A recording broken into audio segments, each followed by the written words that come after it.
আসসালামু আলাইকুম রহমতুল্লাহি আবরাকাতু। আমি মোহাম্মদ আব্দুর রহমান এমসি টিভি থেকে বলছি। বর্তমানে আমি এমসি মাদ্রাসা অ্যান্ড স্কুলের নার্সারিতে অবস্থান করতেছি। আসসালামু আলাইকুম, প্লিজ আপনার নাম? আমি মোহাম্মদ সিয়াম বাবু, ষষ্ঠ শ্রেণী, হিফজ বিভাগ, এমসি মাদ্রাসা অ্যান্ড স্কুল। আপনি কয় পারা মুখস্থ করেছেন? আমি 5 পারা মুখস্থ করেছি।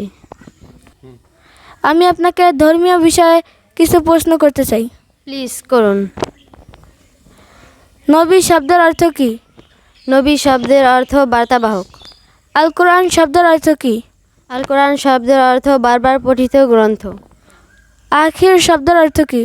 আখির শব্দের অর্থ পরকাল। জাহান্নামের সংখ্যা কয়টি? জাহান্নামের সংখ্যা 7টি। জান্নাতের সংখ্যা কয়টি? জান্নাতের সংখ্যা 8টি। মুজিজা শব্দের অর্থ কী? মুজিজা শব্দের অর্থ অক্ষমকারী। ফিকা শব্দের অর্থ কী? ফিকা শব্দের অর্থ জানা। ফিকার মূল ভিত্তি কয়টি ও কী কী? ফিকার মূল ভিত্তি 4টি। অজু শব্দের অর্থ কী?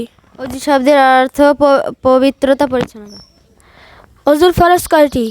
অজুর ফরজ 4টি। গোসলের ফরজ কয়টি? গোসলের ফরজ 3টি। তায়াম্মুমের ফরজ কয়টি? তায়াম্মুমের ফরজ 3টি। আপনার জন্য শেষ প্রশ্ন, তাহরিম শব্দের অর্থ কী?